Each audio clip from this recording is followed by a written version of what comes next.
Sejahtera semua, selamat datang ke channel Fearless Lifestyle. Halo semua, salam sejahtera Malaysia. Salam sejahtera Malaysia. Halo semua, salam sejahtera Malaysia. Salam sejahtera Malaysia. Halo semua, salam sejahtera Malaysia. Salam sejahtera Malaysia. Tuan-tuan dan puan-puan yang amat dihormati, satu lagi isu hangat disediakan di dalam channel ini. Sebelum ini kita mendengar berkaitan dengan isu Menara Ilham disita yang dipercayai dimiliki oleh Tun Daim Zainuddin. Akhirnya banyak spekulasi, banyak persoalan yang timbul selepas Menara Ilham disita. Adakah selepas penyitaan Menara Ilham bakal berlaku lagi penyitaan yang lain? Satu artikel daripada Syabuddin Husin ataupun syabuddin.com. Anwar buat laporan polis terhadap Tun Daim.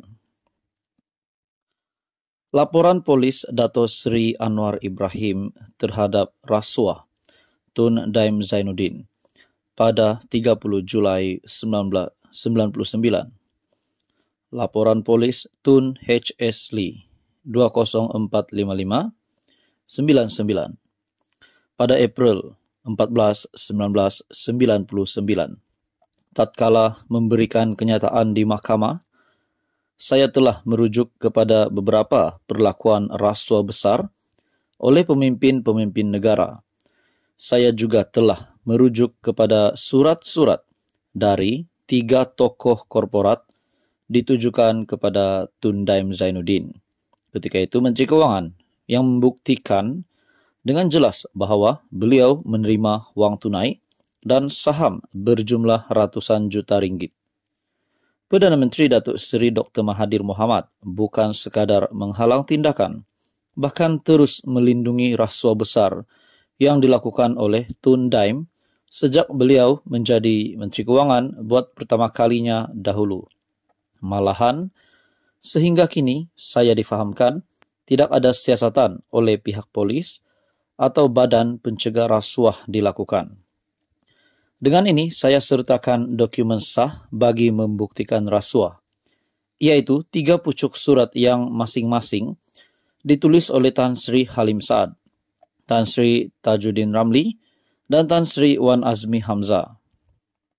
Tan Sri Halim dalam surat bertarik 30 April 1990 menyatakan beliau memegang sebagai pemegang amanah sebanyak 208,500 saham Faber Merlin Berhad.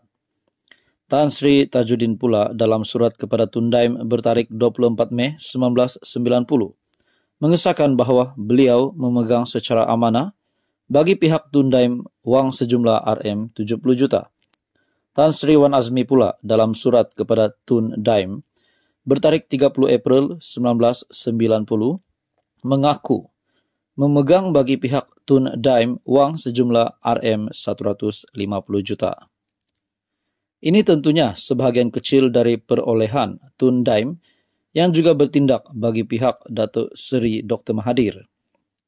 Saya menerima maklumat bahawa sebahagian besar wang tersebut adalah hasil pengagihan saham Resorts World, syarikat perjudian yang disenaraikan atas kelulusan Tun Daim sejurus sebelum meninggalkan Kementerian Kewangan pada tahun 1991 dahulu.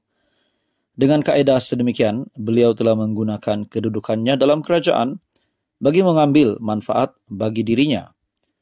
Bagaimana pula dengan puluhan syarikat lainnya? Saya yakin bahawa dengan cara sedemikian, Tun Daim dengan restu Datuk Seri Dr. Mahathir telah berjaya mengumpulkan berbilion ringgit. Saya juga telah mendapat maklumat bahawa syarikat Hati Budi yang dahulunya dikatakan dikuasai oleh UMNO telah diluputkan kepentingan oleh 2 orang bernama, yaitu Tan Sri Halim Saad dan Dato' Anwar Othman. Hanya setelah saya mendedahkan maklumat tersebut, maka Tun Daim segera berdalih menyatakan dalam Perhimpunan Agung UMNO 1999 baru-baru ini bahwa uang dan saham dari 3 ahli korporat itu adalah untuk UMNO. Nyatalah bila nampak tersepit barulah disebut harta yang dikumpulkan itu hak parti UMNO. Keduanya selaku Menteri Keuangan menerima sumbangan pribadi beratus-ratus juta ringgit. Adalah Rasul Besar dan Pucuk Amanah Junaya. Disertakan bersama ini Eksibit E, Surat Tan Sri Halim Saad, Eksibit B, Surat Tan Sri Tajuddin Ramli, Eksibit C, Surat Tan Sri Azmi Wan Hamzah. Anwar Ibrahim, 12.28 tengah hari, 30 Julai 1999. Maklumat sepenuhnya Anda boleh melawat di artikel Syabudin Husin ataupun syabudin.com. Halo semua, Sekian salam saja. sejahtera Malaysia. Selamat datang ke channel Fels Lifestyle. Nah, tuan-tuan dan puan yang amat dihormati, saudara-saudara semua, sudah pasti ramai ingin mengucapkan tahniah kepada Dr. Sam ataupun Dr. Sam atas kemenangan bagi calon PAS ataupun Perikatan Nasional di Kemaman. Nah, dengan kemenangan ini, satu lagi berita gembira, selain daripada berita buruk yang diterima oleh pengurus CPN sebelum ini, berkaitan dengan peralihan sokongan MP Bersatu. Nah, terdapat persoalan yang timbul selepas Dr. Sam ataupun Dr. Sam menang di Kemaman. Selepas PN PAS berjaya sekali lagi untuk memenangi pilihan raya kecil Kemaman, tiba-tiba selepas menang, Dr. Ahmad Samsuri Mokhtar, MB Terengganu, yang juga ADUN, telah membuat kenyataan bahwa pembuka pintu untuk kita menuju Putrajaya, kata Dr. Sam. Nah, persoalan yang timbul selepas saya mendengar apa yang dinyatakan oleh Dr. Sam ini, adakah maksud kita itu hanyalah untuk PAS ataupun bersama-sama dengan Perikatan Nasional? Nah, tuan-tuan dan puan yang amat dihormati, mungkinkah selepas menang di Kemaman, bertambah sibuklah MB Terengganu? Selain daripada tugas ataupun jawatan sebagai MB, sebagai Menteri Besar Terengganu, sebagai ADUN, dan begitu juga sebagai ahli parlimen, semakin padatlah jadual bagi Dr. Sam. Nah, mungkinkah maksud pembuka pintu untuk menuju ke Putrajaya, untuk kita menuju ke Putrajaya hanyalah mewakili PAS, bukan maksudnya kita itu bersama-sama dengan Perikatan Nasional? Nah, itu menjadi persoalan. Sebab tidak dinyatakan sini oleh Dr. Sam bahwa pembuka pintu untuk kita PN menuju Putrajaya. Tapi saya tak nak panjangkan di situ. Tapi spekulasinya, adakah Ahmad Samsuri Mokhtar sebagai ahli parlimen PN PAS yang baru tidak juga mustahil akan beralih sokongan terhadap kerajaan perpaduan pimpinan Datuk Seri Anwar Ibrahim. Di samping pada hari ini pun sudah bulan 12, bulan Disember. Tidak lama lagi Januari, seperti mana yang 33 juta rakyat Malaysia sudah sedia maklum, yang di Pertuan Agong ke-17 Sultan Johor yang akan memegang jawatan yang di Pertuan Agong ke-17 pada Januari, yang sudah bertitah sebelum ini mengutamakan 33 juta rakyat, bukan 200 calon ataupun 200 wakil rakyat.